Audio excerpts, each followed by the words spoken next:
Was war das denn? Also wirklich, was war das denn? Das beste Ergebnis ever. Hallo Werkzeugfans, willkommen bei GoTools TV. Mein Name ist Sebastian und heute haben wir etwas ganz Besonderes. Und zwar, wir haben eine neue Kappsäge von Festool, die KSC 60. Und erinnert euch vielleicht nochmal zurück, wann hat das letzte Mal Festool eine neue Kappsäge rausgebracht?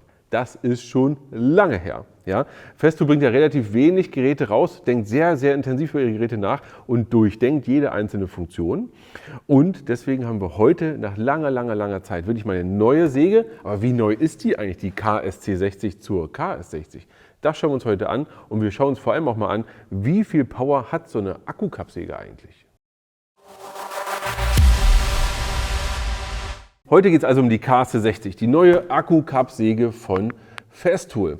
Und hier haben wir wirklich ein Akkugerät mit 36 Volt, da kommen wir gleich dazu. Aber ich denke, viele von euch kennen noch die KS 60. Und die KS 60 ist so ein Fabelwesen. Ja? So ziemlich jeder von euch kennt diese Kappsäge. Und so ziemlich jeder von euch hatte mal eine Zeit in seinem Leben, wo er genau diese Säge haben wollte.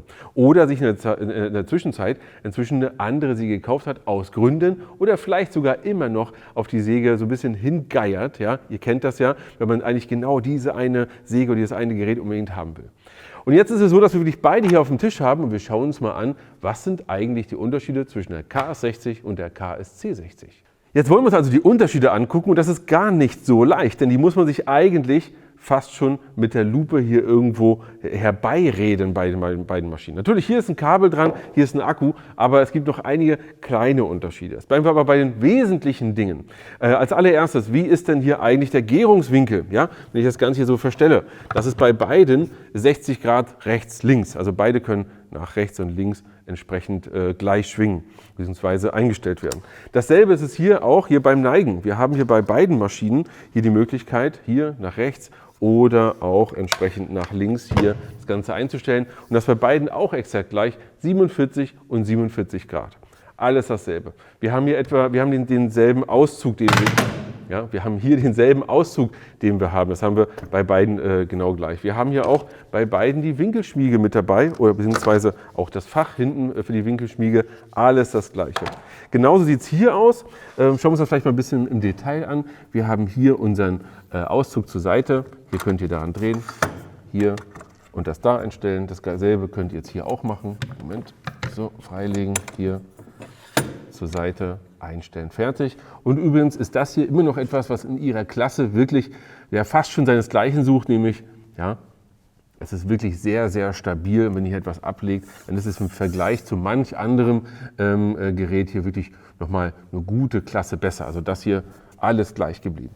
Sodass wir sagen müssen, wenn du jedes kleine Detail dir anschauen möchtest von der KSC 60, guck dir einfach mein Video an zur KS 60, das verlinke ich dir mal hier oben. Die habe ich nämlich einmal komplett in allen Details schon mal erklärt. Einfach das Video da oben mal anschauen. Und übrigens, viele von euch wissen das gar nicht, man kann hier mit einem Systemer auch das Ganze verbreitern. Das ist exakt dieselbe Höhe, ist extra so gebaut, dass du einfach ein Standardsystem nehmen kannst und kannst hier deinen Tisch auch nochmal entsprechend verbreitern. Oder kannst natürlich auch den Systemer hier viel weiter zur Seite legen, sodass du auch wirklich lange Objekte wunderbar ablegen kannst. Finde ich sehr clever. Wir sehen also, das ist annähernd das Gleiche. Selbst die Aufkleber hier auf der Rückseite des Geräts sind gleich. Alles gleich. Ja, also ich würde auch behaupten, dass alles unterhalb dessen hier wirklich aus derselben Fertigungsstraße kommt. Was aber total okay ist. Das heißt also, es gibt keine wesentlichen Unterschiede und ihr bekommt die gewohnte Festool-Qualität und ihr bekommt genau die Säge, die ihr kennt, und zwar die KS 60 mit Akku. Deswegen habe ich es auch hier hingedreht. Schauen wir uns das doch mal an. Wir haben hier jetzt unseren Akku, den wir hier entsprechend einsetzen können. Und wichtig ist erstmal Folgendes.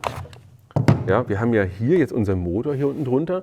Wir haben hier einen Brushless-Motor. Ja, also ein Brushless-Motor, der entsprechend keine Bürsten mehr hat, sehr effizient ist und nicht verschleißt. Und jetzt haben wir die Möglichkeit, jetzt unseren Akku hier einzusetzen. Wir können übrigens jeden 18 Volt Akku von Festool nehmen, also auch den 4 Ampere-Stunden, den 6 Ampere-Stunden und so weiter und so fort. Und ich glaube, von Festool gibt es nächstes Jahr vielleicht noch einen größeren als den 6er.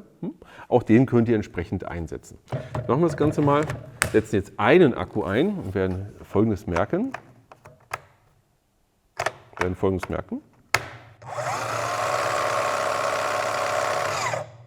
Die Maschine dreht, also sie arbeitet mit einem Akku. Aber es ist eigentlich eher so eine Art Notbetrieb. Ja, mit 18 Volt ist es so, dass das Gerät grundsätzlich schon so ein bisschen arbeitet, sich auch dreht, aber das ist ein ganz klares 36 Volt Gerät. Das heißt, es möchte eigentlich immer den zweiten Akku haben.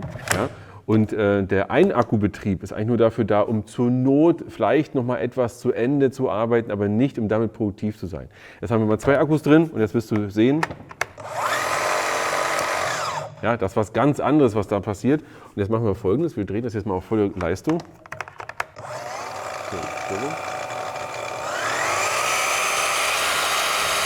Ihr habt es gerade gehört, das war jetzt die maximale Leistung. Eben war ich so irgendwo im mittleren Bereich. Und da hat die richtig Power. Und jetzt hörst du vielleicht nochmal. Nur noch einen Akku. Moment. Das ist eine wesentlich niedrige Umdrehung und das ist wesentlich weniger Kraft bei dem Gerät. Ja, das ist der große Unterschied von 2 Akkus zu einem Akku. Was das Gerät natürlich auch hat, ihr könnt natürlich auch kabellos euren Sauger anschließen und den auch betreiben. Ich zeige das mal kurz. Zack, haben wir den Sauger auch schon da. Wir haben hier den kleinen Sauger von Festool, den SYS, nenne ich ihn immer. Übrigens, falls dich für die Sauger interessiert, das Video dazu verlinke ich dir auch mal hier oben. Es gibt ja noch einen wesentlich größeren, voluminöseren und auch kraftvolleren. Aber ich will dir erstmal das grundsätzliche System zeigen, denn wir haben hier kein Kabel dazwischen. Also wir haben jetzt einen Schlauch dazwischen, aber der schaltet das nicht an. Das Ganze wird über die Akkus geregelt. Der Akku hat Bluetooth, der Sauger Bluetooth. Sobald der Akku hier in Beschlag genommen wird, geht der Sauger an. Ich zeige dir das mal. Zack.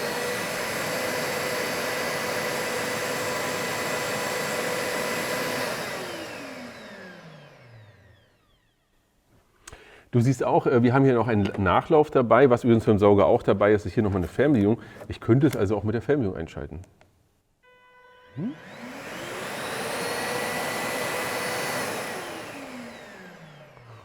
Und für die Kritiker, nein, natürlich ist der Sauger eigentlich nicht dafür gedacht, das Gerät hier abzusaugen. Das ist nur für einige wenige Schnitte. Aber ich wollte auch zeigen, dass selbst das funktioniert. Übrigens, das übliche Zubehör bei der Säge ist ja hier ein Niederhalter, so einer wie der hier, Standard-Niederhalter. Denkt dran, ihr bekommt nicht die normale Einhandzwinge, ja, wie die hier, die man hier auch entsprechend nutzen kann, wenn man das will und die auch ein bisschen angenehmer ist als Niederhalter. Einfach hier rein, so, und die auch nicht perfekt passt. Wenn man einen Balken hat, dann geht's. Aber das gehört nicht mit dazu, sondern ihr bekommt den normalen Niederhalter. Was hier neu ist und anders ist, ist dieser Staubauffangbehälter. Den gibt es nach meinem Wissen bei der KS60 so nicht dazu. Der ist jetzt hier mit dabei. Denkt dran, ist nur ein Staubauffangbehälter. Im Grunde ist es aber genau dasselbe. Ist eigentlich auch nur ein guter Filter für euren Staub. Und da kommt so viel noch raus. Gerade der ganze Feinstaub kommt hier auch raus. Steckt auf jeden Fall ein Sauger ran. Ja, dafür ist da. Was ist denn jetzt eigentlich der Unterschied? Der Unterschied ist natürlich der Akku und genau der Motor. Das ist anders. Und wenn ihr mich fragt, was ist einer der größten Unterschiede zwischen den beiden Maschinen, ist es, wie wird die Maschine eingeschaltet? Wir gucken uns jetzt mal hier drüben an. Das hier ist die KS60. Bei der KS60 schaut ihr mal hier bitte auf den Knopf drauf und sehen, hier ist nichts. Ich kann einfach hier drücken und einschalten. Ja? Drücken und einschalten. Es geht super wunderbar und auch sehr schnell. Bei der akkubetriebenen Maschine ist es anders. Wir haben hier einen ganz kleinen Knopf und zwar den hier. Das heißt, wir müssen den drücken, dann lösen und dann nochmal ziehen. Ach, ich liebe das. Und zwar haben wir hinten ja immer noch den Sauger hier schnell mal hingestellt. Die beiden sind noch verbunden. Natürlich hat er gedacht, er ist dran und ist sofort wieder angegangen. Aber was bedeutet denn das jetzt, diesen kleinen Knopf hier zu haben? Wir haben hier bei der KS60 diesen Knopf eben nicht. Wenn ich Rechtshänder bin, greife ich hin und lege los. Wenn ich Linkshänder bin, greife ich hin und lege los. Hier ist es so, dass ich jedes Mal, wenn ich hier hingehe, möchte ich ja eigentlich das Ding einschalten. Als Linkshänder, also wenn ich hier als Linkshänder unterwegs bin, muss ich hier den drücken und dann kann ich draufdrücken. Ja? Ich habe die Akkus jetzt mal rausgenommen, mit denen ich gleich wieder angeht. Hier drüben bei der Säge ist es so, ich muss als Linkshänder, greife ich normalerweise hin und würde eigentlich einschalten. Aber ich muss jetzt hier mit dem Zeigefinger hier hin, anmachen, nochmal drücken und los. Das ist als Linkshänder wirklich ein bisschen lästig. Als Rechtshänder kann ich das mit dem Daumen machen. Ja? Ich kann also mit dem Daumen jetzt hier greifen und das anmachen. Aber auch da ist es ein bisschen gewöhnungsbedürftig, denn man muss jedes Mal so drücken, hochziehen, runterdrücken. Also ich muss ja das hier lösen und das hier. Ja, das hier ist jetzt gesperrt wegen dem Akku, rauf und hoch. Und gerade als Linkshänder finde ich die Bedienung ein bisschen schwierig. Das geht, ist überhaupt kein Problem, sollte man nur wissen.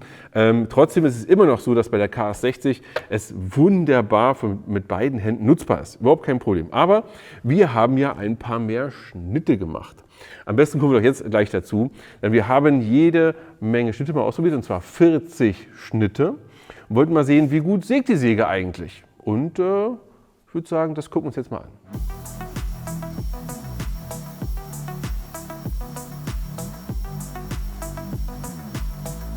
Hier sehen wir jetzt das Ergebnis. Was ist denn jetzt übrig geblieben? Wir haben jetzt hier satte 4 Gramm. Wir haben 4 Gramm übrig gelassen, aber 4 Gramm nach 40 Schnitten, das ist ja gar nichts. Also wirklich gar nichts. Das sieht jetzt auch vielleicht ein bisschen viel aus, aber ist es gar nicht, sondern das ist eher so, manchmal, wenn ihr zum Beispiel so ein größeres Stück Holz habt, was absplittert, wie hier, ist es so, dass das einfach so an der Seite vorbeigezogen wird, also irgendwo hier landet an der Seite der Maschine, und da kann die Absaugung eigentlich gar nichts dafür. Die Frage ist aber, wie ordnet sich das jetzt im Marktstandard ein? 4 Gramm ist der beste Wert einer solchen Kappsäge, den wir je gemessen haben. Also das ist wirklich das beste Ergebnis ever. Das nächstbeste Ergebnis nach 4 Gramm war nach meiner Erinnerung, glaube ich, 10 Gramm bei Bosch und einer anderen Maschine, die ich vergessen habe. Aber es waren 10 Gramm und das war schon irre gut, und danach hatten wir Maschinen, die hatten 40, 50, 60, sogar 100 Gramm rausgeworfen, schon bei der Anzahl an Schnitten. Insofern ein super Absaugergebnis auch, was die Maschine erzielt hat. Zusätzlich ist es auch so, das Holz, das wir dort genommen haben, bot überhaupt keinen Widerstand. Also wir haben ohne Probleme zack, zack, zack, zack, zack das Ganze nutzen können, also sägen können, und das war überhaupt kein Problem. Jetzt werden wir gleich mal Folgendes machen. Wir nehmen jetzt mal ein bisschen Eiche oder Buche, suchen wir uns gleich mal, und dann sägen wir das doch mal. So, ich habe hier eine massive Buchenbohle von 4 cm. Und die werden wir jetzt einfach mal kappen. Ich bin gespannt. Und ich werde mal auch verschiedene Schnitte machen. Und zwar einmal so smooth durch. Und dann werde ich es auch mal ein bisschen durchreißen. Mal gucken, was passiert.